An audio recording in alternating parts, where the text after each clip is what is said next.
안녕하세요. 저는 40대 초반 여자입니다. 심심하다고 생각할 정도로 제 인생에서는 큰 사건들이 일어난 적이 없어요. 병원에 입원할 정도로 다친 적도 없고 경찰서에 가본 적도 없이 무난하게 잘 살아왔던 것 같습니다. 그런 저에게도 아주 폭풍처럼 휘몰아쳤던 엄청난 일이 닥치게 되었죠. 지금은 모두 정리가 되어 이렇게 이곳에 사연까지 남길 수 있을 정도로 마음이 많이 안정되었는데요. 그때는 정말 너무 힘들었고 제 인생이 완전히 바닥까지 갈 수도 있는 상황이었으니 지금 생각해도 아찔하네요. 제 기막힌 이야기 한번 들어봐 주시겠어요? 저는 작은 회사를 다니다가 30 초반에 동네 번화가에 화장품 가게를 열게 되었어요. 정말 감사하게도 가게가 잘 되어서 지금까지도 같은 자리에서 계속 가게를 하고 있답니다. 10년이 넘은 시간 동안 한 자리에 있으니 친한 단골분들도 정말 많고 근처 상가에서 일하시는 분들과도 두루두루 친하죠. 작게 하는 거지만 이것도 사업이라고 신경 쓸 것도 많고 해야 할 것도 참 많답니다. 그래서 저는 항상 밤늦게까지 문을 열어두고 일을 하곤 했어요. 직장에 다니는 친구들과는 시간도 잘 안 맞아서 점점 만나는 횟수도 줄어들고 주변 상가의 친한 지인들과 수다 떠는 낙으로 하루를 보내곤 했죠. 그래서 연애도 거의 해보지 못한 채 벌써 나이가 40이 넘었더라고요. 부모님도 계속 결혼을 얘기하시고 친구들의 아이들이 벌써 초등학교에 들어가는 걸 보면서 왠지 초조해지기도 했답니다. 하루는 같은 상가에서 남성복 가게를 하는 친한 지인이 은근슬쩍 말을 꺼내더라고요. 언니는 연애할 생각 없어? 우리 가게에 종종 오는 단골이 있는데 사람이 괜찮아 보이더라. 내가 물어보니까 언니보다 3살 어린데 싱글이래. 나이가 40인데 아직도 혼자면 어디 문제 있는 거 아니야? 그럼 언니는 뭐 문제 있어? 요즘은 다 늦게 하잖아. 그냥 편하게 한번 만나봐. 그렇게 소개팅을 하게 됐는데 나이에 비해서 젊고 옷도 깔끔하게 입은 모습에 호감이 느껴졌죠. 그동안 연애를 많이 해봤는지 농담도 하고 편하게 분위기를 이끌어주더라고요. 중소기업에 다닌다고 하는데 6시면 칼퇴근을 한다면서 일이 끝나면 간식거리를 사서 가게로 찾아오기도 하고요. 자연스럽게 주말엔 같이 밥도 먹고 데이트를 하게 되었네요. 그러다 보니 어느새 사귀는 사이가 되어 있더라고요. 워낙 남자친구 쪽에서 리드를 잘해줘서 그런지 모든 게 물 흐르듯이 진행이 된 것 같아요. 제가 아무래도 장사를 오래 해서 여성스러운 성격은 아니거든요. 좀 괄괄한 면이 있는데 남자친구가 워낙 다정하게 대해줘서 싸움이 일어나지 않더라고요. 저보다 나이는 어리고 연봉도 저와 비교도 안 되게 낮지만 이 남자와 결혼해도 친구처럼 잘 살 수 있을 것 같은 느낌이 들더라고요. 그렇게 프로포즈를 받고 결혼까지 하게 되었는데요. 그런데 남편에게는 다른 가정사가 있었어요. 내가 사실은 초등학생 때 부모님이 다 돌아가셨어. 그래서 계속 친할머니랑 살았고 얼마 전에 할머니도 돌아가셨고 왕래하는 친척도 없어. 사실 아주 외롭게 자랐지. 그래서 말인데 결혼식에 내 하객은 별로 없을 것 같아. 그 점이 좀 걱정이네. 그랬구나. 살아온 얘기 들으니 너무 마음이 찡하네. 그동안 외로웠던 만큼 내가 가족이 되어줄게. 결혼식은 그냥 간단하게 하자. 우리 가족이랑 자기 친구 몇 명만 초대해서 스몰 웨딩하면 되지. 난 괜찮아. 친정 부모님은 무슨 재혼도 아니고 결혼식을 그렇게 번갯불에 콩 볶아 먹듯이 하냐고 언짢아 하셨죠. 남편은 모아둔 돈도 없어서 제가 사는 아파트에 들어와서 살게 되었거든요. 저는 남편이 저보다 어리고 제가 금전적으로는 더 나으니까 상관없다고 생각했어요. 젊으니까 둘이 열심히 벌면 금방 일어날 수 있을 거라고 생각했고요. 부모님도 남편이 마음에 딱히 들진 않았지만 제가 나이가 좀 있다 보니 결혼하는 것만으로도 만족스러우셔서 허락을 해주신 것 같아요. 그렇게 제 명의의 아파트에서 신혼살림을 시작하게 되었답니다. 첫 6개월 동안은 여느 신혼부부처럼 아주 달달하게 지냈답니다. 이래서 사람들이 결혼하는구나 싶을 정도로 남편도 다정하게 잘 대해줘서 저에게도 드디어 행복이 찾아왔나 싶었죠. 어느 날 옆집이 시끄럽길래 나가보니까 이사를 오고 있더라고요. 그리고는 몇 시간이 지나고 초인종이 울리더라고요. 문을 열어보니 젊은 여자가 4~5살 정도 돼 보이는 남자아이와 함께 서 있더라고요. 사람 좋게 웃으면서 저에게 떡 접시를 내밀었죠. 오늘 옆집에 이사 왔어요. 앞으로 잘 부탁드린다고 떡을 좀 가져왔어요. 상훈아, 인사해야지. 반가워요. 아주 귀엽게 생겼네. 몇 살이야? 4살이에요. 혹시나 아이가 시끄럽게 해도 이해 조금만 부탁드려요. 저희는 괜찮아요. 우린 저녁 늦게나 들어와서 듣지도 못할 텐데요. 남편분이랑 둘이 사시는 거예요? 부럽네요. 전 애기랑 둘만 살거든요. 제가 당황해서 대답을 고민하던 사이 갑자기 애가 우리 집으로 쏙 들어가 버리는 거예요. 애를 잡으려고 옆집 여자도 저희 집으로 들어왔습니다. 그래서 얼떨결에 같이 차 한잔 마시면서 이야기를 더 나누게 되었죠. 저보다 7살이나 어린데 혼자 아이를 키운다니 짠한 마음이 들더라고요. 대화해보니 나쁜 사람 같지 않고 해맑은 성격인 것 같아서 조금씩 친해지게 되었답니다. 아이가 어린이집에 가는 시간 동안 잠깐 아르바이트를 하는 게 전부라 형편도 그렇게 좋아 보이진 않더라고요. 저도 결혼을 했으니 저와 남편을 닮은 아이를 갖고 싶은 마음이 컸거든요. 그래서 나름대로 노력을 하고 있는데 잘 되지 않아 병원에 가야 될지 걱정을 하던 차였어요. 옆집 아이를 보니 저를 보고 웃고 장난치는데도 너무 귀엽고 예뻐서 저런 아들 하나 가졌으면 좋겠다는 생각이 저절로 들더라고요. 그러다 보니 아이하고도 장난치며 점점 스스럼 없이 지내게 되었죠. 제가 화장품 가게를 하다 보니 샘플이나 남는 화장품이 많거든요. 그래서 몇 번 화장품을 가져다 주니까 자기 나름대로 남을 묻혔다고 가져다 주고 과일도 갖다 주면서 서로의 집을 왕래하는 경우도 늘어나게 되었어요. 하루는 남편과 함께 출근하려고 현관문을 열었는데 마침 옆집 여자도 나오더라고요. 그런데 운동을 하러 가는 건지 착 달라붙는 레깅스와 짧은 티셔츠를 입고 있더라고요. 옆집 여자의 늘씬한 라인이 그대로 드러나는 옷이었어요. 어머, 언니, 딱 마주쳤네요. 어머, 남편분은 처음 뵙네요. 안녕하세요. 옆집 여자가 간드러지는 목소리로 남편한테 인사를 하더라고요. 남편도 옆집 여자를 빤히 보며 인사를 하는데 기분이 좀 그렇더라고요. 옆집 여자는 현관 복도에 배달된 생수 상자를 옮기려는 듯이 엉덩이를 높게 쳐들고 상자를 낑낑대며 밀기 시작하더라고요. 어찌나 자세가 민망한지 엉덩이를 한 대 쳐버리고 싶은 충동까지 일더라고요. 남편이 힐끔대길래 얼른 엘리베이터 쪽으로 등을 빨리 떠밀어 버렸답니다. 저는 사실 좀 살집이 있는 편이거든요. 나이가 있어서 그런지 날씬한 여자를 보면 좀 부럽긴 하더라고요. 그래도 그렇지 아침부터 그렇게 딱 붙는 옷을 입는 건 좀 아니지 않나요? 하루는 남편이 야근이라면서 밤늦게 온다고 하더라고요. 혼자 저녁 먹을 생각을 하고 있는데 초인종이 울렸어요. 어머 언니, 오늘 내가 요리를 아주 기가 막히게 했는데 내가 손이 아주 커서 양을 너무 많이 한 거 있죠? 바로 우리 언니 생각나더라고. 괜찮으면 우리 집에 와서 같이 저녁 먹어요. 그래서 같이 옆집에 갔는데 주방에 처음 보는 남자가 앉아 있어서 좀 당황했어요. 언니는 처음 보겠다. 우리 사촌 오빠예요. 저 혼자 산다고 자주 도와주러 오거든요. 오늘도 형광등 갈아준다고 왔네요. 오빠가 사람이 진짜 괜찮은데 아직도 여자친구가 없어서 큰일이야. 저는 사촌 오빠라는 남자와 어색하게 인사를 나눴어요. 좀 불편해서 그냥 집에 가고 싶었지만 예의가 아닌 것 같아서 그냥 식탁에 가서 앉았죠.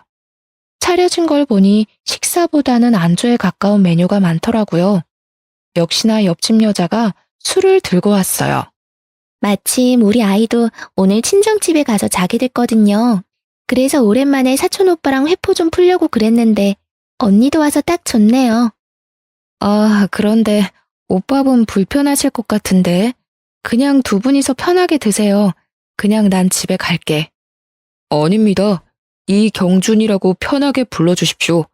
이렇게 아름다운 분과 함께 있으니까 전 더 좋은데요. 같이 한잔 하시죠. 사촌 오빠랑 언니랑 아마 동갑일걸요? 둘이 편하게 친구하면 되겠네. 전 평소에 술이 약한 편이라 여러모로 이 자리가 불편했어요. 그래서 안주만 조금씩 깨작대고 있는데 사촌 오빠라는 사람이 자꾸 저에게 술을 권하더라고요. 어쩔 수 없이 조금씩 홀짝홀짝 마셨죠.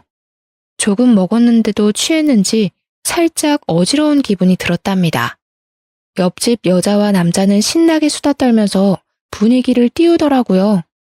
남자도 화장실에 다녀온다 뭐 한다 하면서 일어섰다가 다시 앉았는데 제 팔꿈치가 닿을 정도로 제 옆에 너무 가깝게 앉더라고요.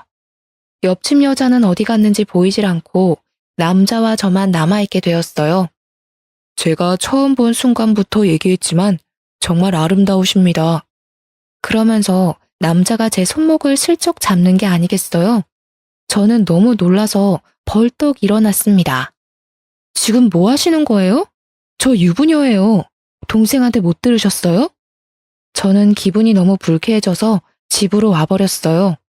그 일이 있은 후에는 일부러 옆집이 나가는 소리가 들리면 한참 후에 나가는 식으로 옆집 여자를 좀 피하려고 했답니다. 그렇게 시간이 꽤 흘렀을 때였는데요. 저녁밥을 하고 있는데 초인종이 울렸어요. 직감적으로 옆집 여자라는 생각이 들어서 문을 안 열려고 했는데 글쎄 남편이 이미 열었더라고요. 어쩔 수 없이 현관으로 나가보니 옆집 여자가 끈 나시티 하나에다 짧은 반바지만 입고 서 있는 거 있죠? 언니, 요즘 많이 바쁜가 봐요. 통 얼굴을 못 보네요. 우리 아들이 먹고 싶다고 해서 김밥 좀 많이 했거든요. 좀 드셔보세요. 아이고, 나가서 사 먹는 김밥처럼 정말 잘 싸셨네요. 정말 잘 먹겠습니다. 잠깐 들어오실래요? 이제 밥 먹어야 되는데 들어오긴. 밥을 벌써 다 해서 김밥은 내일 아침에 먹으면 되겠네. 암튼 고마워. 잘 가. 저는 옆집 여자를 서둘러 보내버리고 남편도 얼른 식탁에 앉으라고 큰 소리를 냈죠. 남편이 마지못해 와서 밥을 먹더라고요. 당신보다 나이가 한참 어려서 그런가? 애엄마인데도 엄청 몸매가 좋으시네. 누가 보면 당신이 애엄마인 줄 알겠어. 나이가 어린 건 어떻게 알아? 내가 말도 안 해줬는데. 아, 딱 보면 몰라?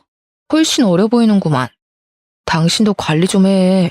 맨날 가게에서 앉아만 있으니까 뱃살이 더 나오잖아. 좀 그만 좀 먹고. 나이 많아서 살도 안 빠지는 거 몰라? 가뜩이나 몸매가 훤히 드러나는 옷만 입는 옆집 여자도 거슬리는데 남편이 자꾸 옆집 여자와 저를 비교하니까 화가 솟구쳤습니다. 그 후로도 옆집 여자가 몇 번을 망치를 빌리러 온다거나 뭘 물어본다거나 한다면서 자꾸 밤에 찾아오더라고요. 그때마다 남편하고 얼마나 간드러지게 대화를 하는지 한 번은 날 잡아서 말을 좀 해야겠다고 생각하고 있었죠. 남편이 계속 늦게 들어오고 대화도 예전처럼 많지도 않아서 같이 있으면 좀 서먹한 느낌까지 들더라고요. 이럴 때 아기가 있으면 아기 재롱에 같이 웃기도 하면서 살면 얼마나 좋을까 하는 마음이 자꾸 생기더라고요. 하지만 한약도 먹어가며 노력을 해봐도 좋은 소식은 쉽게 찾아오지 않았답니다. 온 신경이 아기 생각에 쏠려서 한 달 한 달 기대와 실망을 반복하며 지내니 제 자신조차도 황폐해져가는 기분이 들었어요.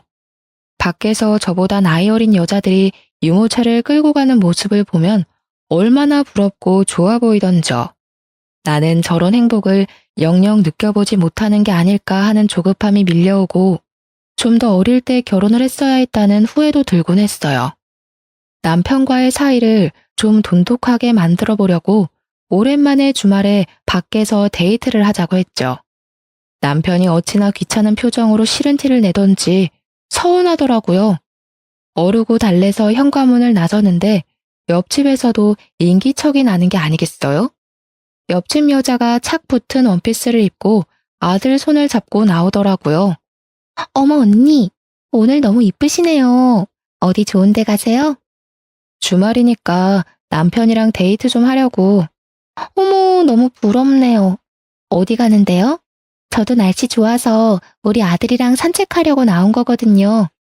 그때 아이가 남편에게 달려오더니 남편 손을 탁 잡는 게 아니겠어요. 남편이 당황해서 저와 옆집 여자를 번갈아 가면서 쳐다보더라고요. 아이가 남편 손을 막 잡아 끌고 엘리베이터 앞으로 가서 어쩔 수 없이 같이 나가게 되었어요. 아파트를 나서서 걸어가는데 아이가 남편 손을 꼭 잡고 걷고 그 옆에 어느새 옆집 여자가 붙어서 걸어가고 있더라고요. 엄격결에 저는 맨 뒤로 뒤처져서 따로 걷게 되었죠. 그때 지나가던 할머니들이 세 사람을 보면서 한마디씩 하더라고요. 아이고, 날이 좋아서 가족이 놀러 가나 보네. 좋을 때다, 좋을 때야. 아기가 지아빠를 쏙 빼닮았네. 마누라가 훨씬 어린가 보네.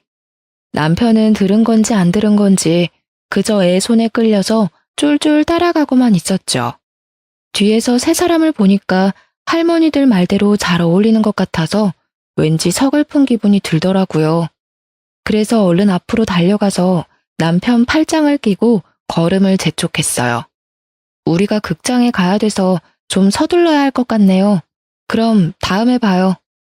제가 남편을 데리고 빨리 걸으니까 옆집 여자가 입을 삐죽이더라고요. 저는 그렇게 옆집 여자와 아이를 남겨두고 남편과 차를 타고 출발을 했죠.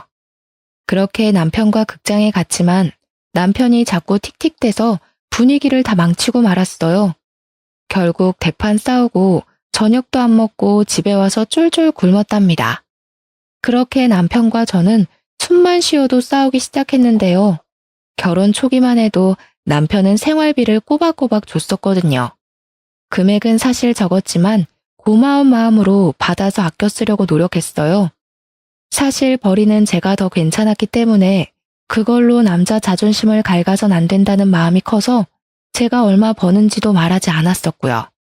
그런데 시간이 갈수록 남편이 자꾸 돈을 요구하기 시작하더라고요.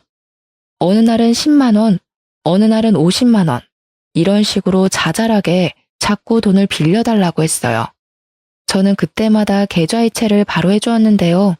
큰 금액이 아니니까 부부 사이에 바로 달라고 하기에도 좀 그렇더라고요. 그래서 그냥 남편에게 용돈을 준다고 생각하고 넘기고 있었죠. 그런데 한 달에 많게는 100만 원도 달라고 하는 식으로 계속 요구하니까 매출이 없는 달은 생활하기가 너무 힘들더라고요. 속은 부글부글 끓었지만 일단 지켜보자는 마음으로 참고 있었죠. 그런데 하루는 저녁에 들어와서 이런 말을 하는 게 아니겠어요? 회사가 좀 어려워져서 당분간 월급이 좀 밀릴 것 같은데 어떡하지? 의리가 있는데 바로 관두기도 그렇고 말이야. 앞으로 생활비는 못 줄 것 같아. 언제까지 월급을 안 준대? 그러면 새로운 회사를 좀 찾아보는 게 낫지 않아? 사장님이랑 내가 쌓아온 정이 있는데 어떻게 바로 팽하냐? 너는 장사를 해서 그런지 참 매정하다. 너 돈 잘 벌잖아. 월 수입이 얼만지 말 좀 해봐. 나도 많이 못 벌어. 당신 월급보다 좀 더 많은 정도야. 거짓말하지 마. 남편한테는 솔직하게 말을 해줘야지. 내가 뭐 네 돈 들고 도망이라도 간대? 왜 그렇게 숨겨? 한 달 매출이 얼만데? 매달 들쑥날쑥이라 딱 말하기가 좀 그래서 그래. 그럼 월급 다시 받을 동안 내가 알아서 생활비 내고 다 할 테니까 걱정하지 마. 그럼 됐지? 아씨, 진짜 비싸게 구네. 대충 얼마인지 말하면 될걸. 네가 이렇게 우리 사이에 벽을 만드니까 그렇게 갖고 싶다는 애도 안 생기는 거 아니야. 그게 무슨 황당한 논리야? 매출 알고 싶어하는 당신이 더 어이없어. 나도 당신 월급 정확히 모르잖아. 생활비도 그동안 30만 원 줬으면서 뭐 얼마나 많이 줬다고. 너 참 사람 은근히 무시한다. 옆집 여자 좀 봐. 말도 얼마나 사근사근하게 하고 남자를 시켜 세워주냐. 가서 좀 배워. 뭐? 지금 말 다 했어? 그리고 당신이 옆집 여자를 얼마나 한다고 그딴 소리를 해. 제가 화를 내자 남편은 짜증을 내면서 얼른 안방으로 들어가 버리더라고요. 맞아요. 생활비 30만 원 받으면서 저녁마다 고기 반찬해서 차려주고 청소며 빨래며 살림도 다 한 게 바로 접니다. 저는 그래도 혼자 일하니까 남편은 회사에서 얼마나 사람들에게 시달릴까 싶어 제가 다 도맡아 했어요. 저보다 나이도 어리지만 그래도 남편이니까 청소기 한 번을 돌린 적이 없어도 대우해주려고 노력했네요. 그랬더니 점점 도가 지나치더라고요. 집에 오면 고개를 핸드폰에 쳐박고 저를 한번 쳐다보지도 않은 날이 늘어났답니다. 제가 대화를 해보려고 하면 귀찮아하면서 오만상을 찡그리고요. 당연히 아기를 준비하는 과정도 성의가 없었죠. 약속을 미루기 일쑤고 술 먹고 밤 늦게 들어오기도 하고요. 그런 남편의 모습을 보며 저도 점점 마음을 닫게 되더라고요. 늦게 결혼한 만큼 알콩달콩하며 행복하게 살고 싶었는데 이건 집에 청소년 남자애를 키우는 기분이 들기까지 했어요.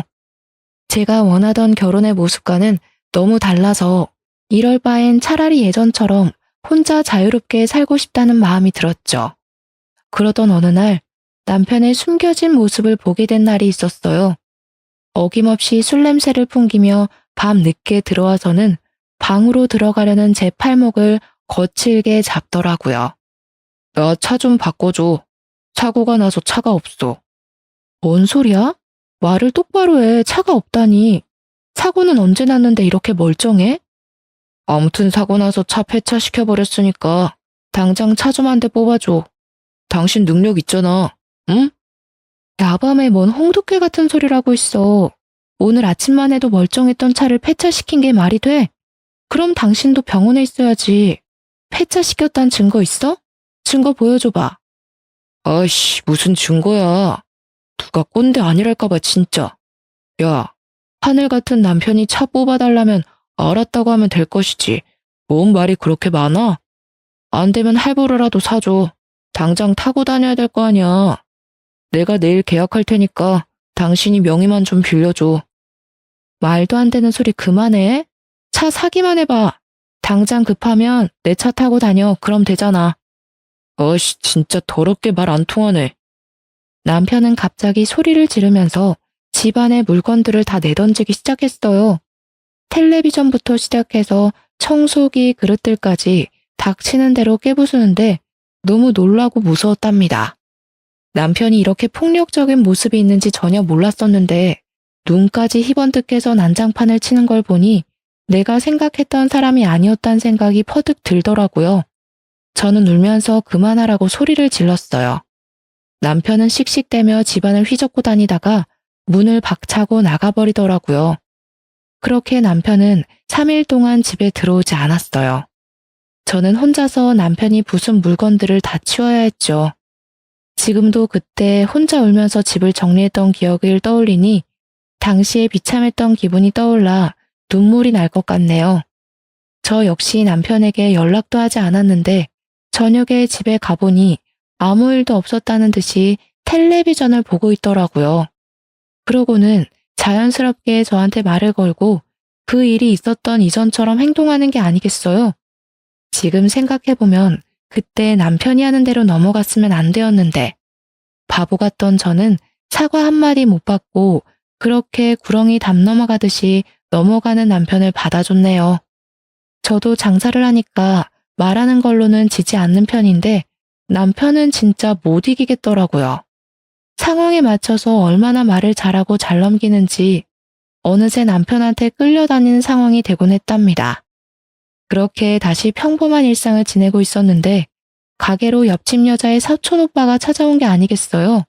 어떤 남자 손님이 자꾸 저를 흐깃거리길래 말을 건네려고 가까이 가보니 그 남자더라고요.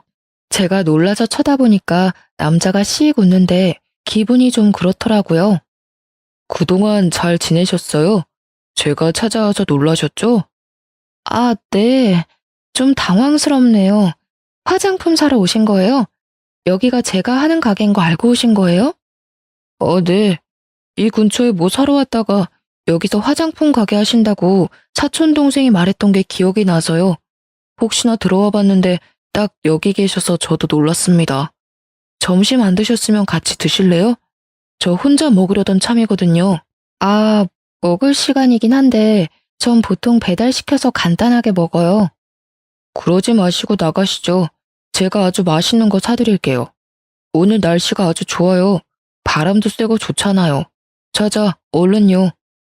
저도 좀 마음이 답답했었는데 산책하면 좋겠다 싶어 그냥 따라 나섰어요. 근처에 맛있는 식당을 안다면서 저를 이끌더라고요. 그래서 20분 정도를 천천히 걸어가며 얘기를 나눴죠. 주로 남자가 질문하고 저는 짧게 대답만 하는 식이었답니다. 저번에 일이 좀 걸리긴 했지만 옆집 여자에 대해 좀 알고 싶기도 해서 남자를 따라 나선 것도 있었고요. 은근슬쩍 옆집 여자에 대해서 물어봤는데요. 옆집 여자에 대해 얘기해 준 거라곤 혼인 신고한 적 없이 아이 아빠와 살다 헤어져서 아이를 키우며 혼자 산다는 이야기였어요.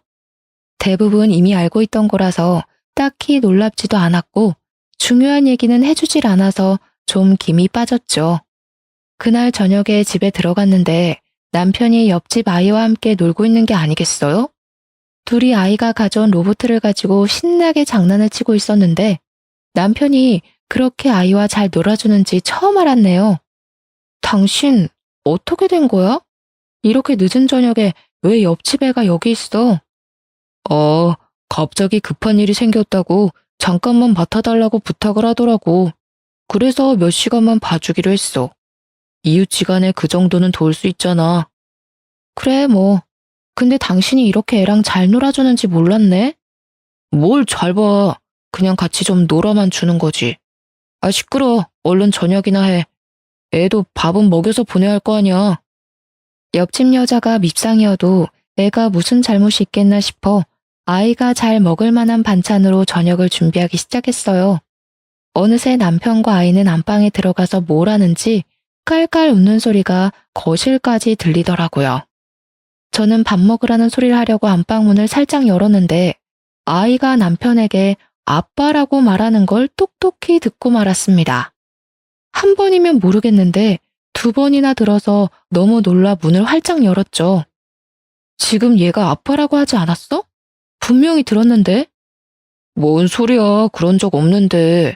잘못 들었겠지. 내가 2번이나 분명히 들었어. 아빠 이거 해줘. 이랬잖아. 당신은 못 들었어? 그랬나? 들은 것 같기도 하고. 아, 애가 말한 걸 뭘 그렇게 신경을 써. 배고파. 저녁 다 됐어? 남편은 또 어물쩍 넘어가더라고요. 남편과 아이가 밥 먹는 모습을 보는데 기분이 굉장히 꺼린축해서 목으로 밥이 잘 안 넘어갈 정도였답니다. 밤 10시가 되도록 옆집 여자는 오지 않았고 아이는 남편의 무릎을 베고 아주 편하게 잠이 들어 있더라고요. 가뜩이나 아기를 갖고 싶은 마음이 큰데 남편이 다른 집 애를 저렇게 자기 자식 마냥 재우고 있는 걸 보니 여러 가지 감정이 스쳐가더라고요. 그때 마침 옆집 여자가 아이를 데리러 왔답니다. 어머, 언니. 너무 미안해요. 언니한테도 말을 했어야 하는데 아까 너무 급한 일이 있어서 남편분께 아이를 좀 맡겼네요. 그럴 순 있는데 앞으로는 좀 조심해줘. 주변의 지인이나 가족한테 먼저 물어보는 게 순서 아니겠어? 근데 내가 좀 이상한 게 있는데 아까 아이가 우리 남편한테 아빠라고 부르더라고. 아, 그래요? 아, 사실은 우리 아들이 아빠를 본 지가 오래돼서 그런지 어른 남자만 보면 아빠라고 부르곤 하더라고요. 심지어 우리 사촌 오빠한테도 아빠라고 한다니까요. 어머, 언니 놀라셨겠다. 옆집 여자는 호들갑을 떨면서 아이를 데리고 가버렸어요. 남편은 저한테 인정도 없다느니 하면서 궁시렁대더라고요. 얼마 지나지 않아 남편은 회사에 일이 없다면서 아예 나가지도 않았는데요. 매일 집에서 핸드폰이나 보고 게임만 하는 날이 늘어만 갔죠. 그 와중에 보이스피싱을 당했다면서 1,000만 원을 빌려달라고 하질 않나 용돈을 달라고까지 해서 저는 혼자 살 때보다 훨씬 많은 지출을 감당해야 했어요. 돈을 안 주면 저한테 욕을 하거나 화를 내는 날도 많아져서 저는 지칠 대로 지친 상태였죠. 그렇다고 대출을 받을 순 없으니 저는 더욱 아껴서 생활해야만 했어요. 심지어 가게에서 배달시켜 먹는 밥값도 아까워서 집에서 도시락까지 싸서 다니기까지 했죠. 그런 제 사정은 아는지 모르는지 남편은 비싼 구두나 옷도 사들고 오기도 하고 우연히 핸드폰으로 온 카드 명세서를 봤는데 몇백만 원 단위인 거예요. 저는 머리끝까지 화가 나서 이성을 잃었답니다. 돈도 안 벌면서 카드값이 이게 말이 돼? 당신 미쳤어? 요즘 나도 장사 안 돼서 대출까지 받을 판이야. 대출도 다 재산이야. 받을 수 있으면 좀 받아와. 이왕이면 이 집 담보로 좀 넉넉하게 받는 게 어때? 뭐? 무슨 말도 안 되는 소리야. 당신 돈이 어디서 나서 이렇게 카드를 팍팍 긁어? 이 옷은 또 뭐고? 난 티쪼가리 하나도 못 사 입는데 이거 엄청 비싼 거 아니야? 잔소리 좀 그만해. 맨날 바가지를 긁어대니까 난 네 얼굴만 봐도 지긋지긋해. 이래서 남자가 길을 펴겠어? 그렇게 남편은 또 집을 나가버렸고 이제는 대놓고 외박을 하더라고요. 저도 남편에게 조금의 미련도 남아있지 않아서 들어오던 말던 신경도 쓰지 않았죠. 그러던 어느 날 남편이 제 얼굴에 사진 몇 장을 휙 던지는 게 아니겠어요. 어이가 없어서 사진들을 살펴봤는데 사진 속에는 저와 옆집 여자의 사촌오빠가 나란히 걷고 있는 모습이 담겨 있었어요. 저는 황당한 얼굴로 남편을 바라봤죠. 너 바람났냐? 어떤 놈이야? 어떤 놈이길래 대낮 붙어 이딴 데를 드나들어? 도대체 무슨 소리야? 그냥 걷는 사진인데 무슨 말도 안 되는 소린데. 그리고 이 남자, 옆집 여자 사촌오빠야. 야, 사진 똑바로 봐. 뒤에 찍혀있는 장소를 보라고. 이렇게 증거가 있는데 발뺌이야? 너 당장 이혼이야. 참나 어이가 없어서. 간판 코딱지만하게 보이는 걸 갖고 우기는 거야? 이딴 걸 지금 증거라고 들이미는 거야? 다른 남자랑 같이 있는 사진이 찍혔는데 뭔 말이 많아. 네가 바람핀 거고 네가 유책 배우자야. 네가 날 배신했고 난 절대 안 봐줄 거니까 변호사나 준비해. 이거 말고도 다른 증거 차고 넘쳐. 이 남자 옆집 여자 사촌 오빠라니까. 내가 옆집 여자 불러올게. 물어보면 되잖아.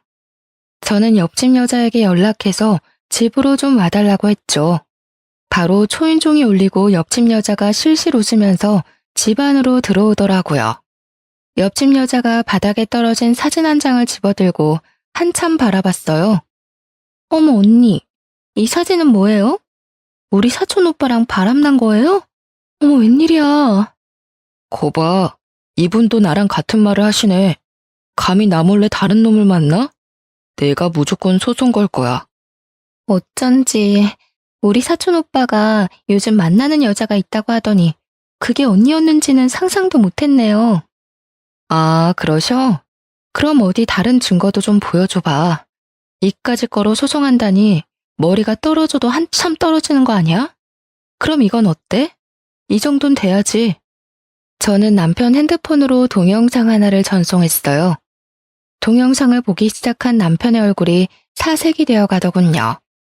동영상 안에는 남편과 옆집 여자 그리고 사촌 오빠가 커피숍에서 대화를 나누는 장면이 찍혀져 있었거든요. 아, 진짜 돈 뜯어내기 더럽게 어렵다니까. 이번에 1,000,000원도 간신히 뜯었어. 이 뚱땡이랑 언제까지 살아야 되냐? 역겨워 죽겠어. 빨리 끝내고 싶다, 진짜. 조금만 참아, 자기. 증거 조금만 더 만들면 바로 작업 들어가자. 나도 우리 자기 그 여자 옆에 두는 거 살 돌리기 싫어. 남편과 옆집 여자는 하얗게 질린 얼굴로 서로를 멍하게 바라보고 있더라고요. 저는 남편에게 다가가서 뺨을 아주 세게 때렸어요. 그리고 남편의 멱살을 잡고 거칠게 흔들기 시작했어요. 뭐? 내가 유책 배우자라고? 누가 누굴 배신해?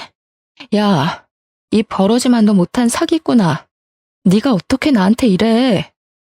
여보, 다 오해야. 이걸 어디서 봤는지 모르겠는데 이건 분명히 조작이야. 난 이 여자를 밖에서 만난 적도 없는데 어떻게 이런 게 찍혀. 이건 날 모함하는 거라고. 개풀 뜯어먹는 소리 하고 있네. 네가 뭐 얼마나 대단한 작자라고 누가 널 모함해. 둘이서 연극하면서 나 하나 바보 천치 만드니까 기분 좋았니? 아주 신났어. 저는 바로 옆집 여자의 머리채를 확 휘어잡고 거칠게 양옆으로 흔들기 시작했어요. 머리카락을 한 움큼 뽑고서는 비명을 지르는 옆집 여자를 바닥으로 밀어버렸죠. 옆집 여자가 고개를 바닥에 박고 덜덜 떨고 있더라고요. 사기칠 위인도 못 되는 이 무식한 것들아. 니네야말로 바닥까지 떨어질 준비해. 언니, 잘못했어요. 한 번만 봐주세요. 너무 살기가 어려워서 그랬어요. 우리 어린 아들을 봐서라도 한 번만 봐주세요. 네? 웃기고 있네. 네 그 애틋한 아들 오늘부로 못 볼 테니까 가거나 해도 남의 눈에서 눈물 나게 하면 네 눈에선 피눈물 나는 법이라는 걸 확실히 알게 해줄게. 저는 옆집 여자에 대해서 여러모로 이상하다는 걸 느끼고 있었는데 사촌 오빠라는 남자와 밥을 한번 먹은 뒤로 그 남자가 뭘 숨기고 있다는 인상을 강하게 받았답니다.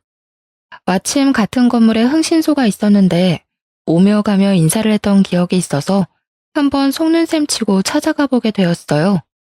사촌 오빠라는 남자에 대한 정보를 좀 찾아달라고 했더니 이틀도 안 돼서 알려주었는데요. 결과가 아주 놀랍더라고요. 그 남자는 옆집 여자와 친척 사이는 당연히 아니었고 사기 전과도 있는 사람이었어요. 저는 바로 남자에게 연락해서 한번 만나자고 했는데 아주 반기면서 바로 약속을 잡더라고요.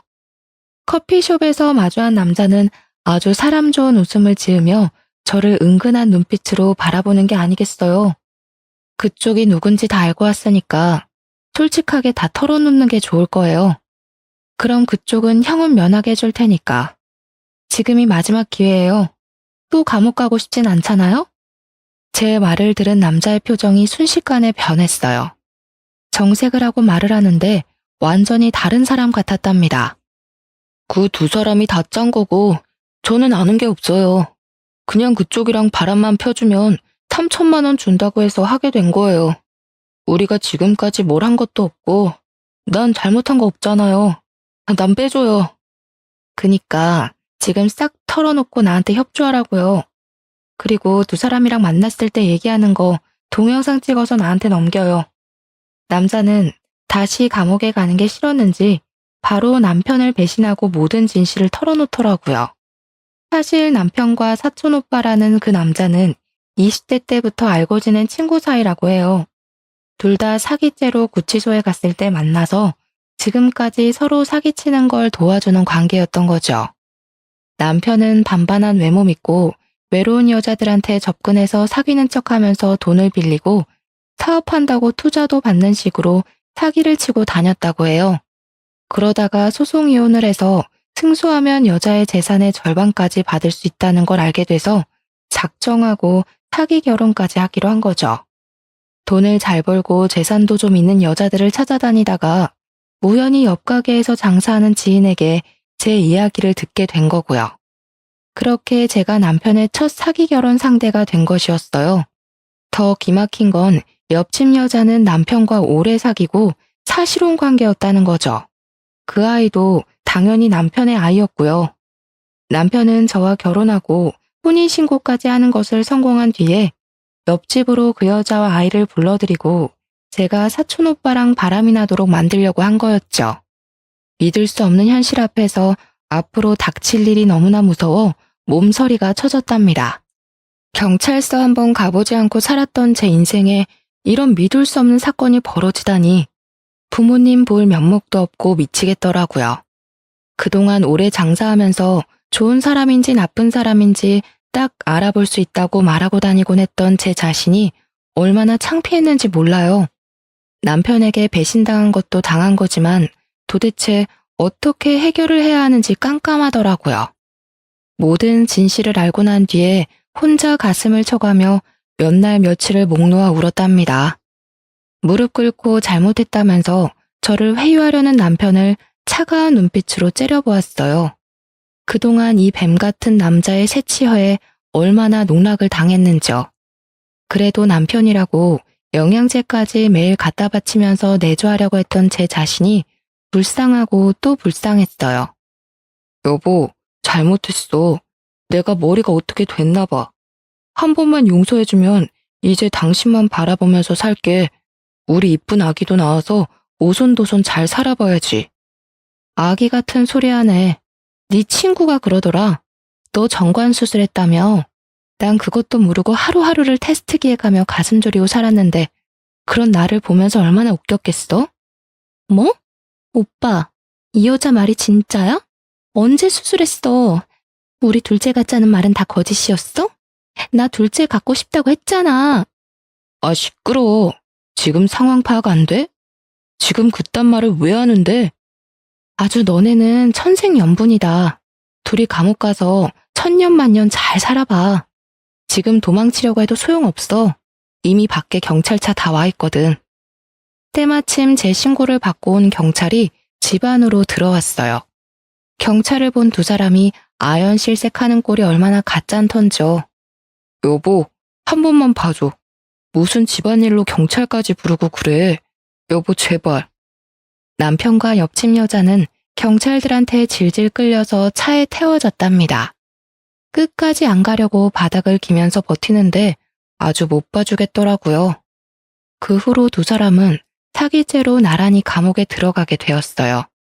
사촌 오빠라는 남자도 당연히 경찰 조사 끝에 형이 인정되어 구치소에 수감되었고요.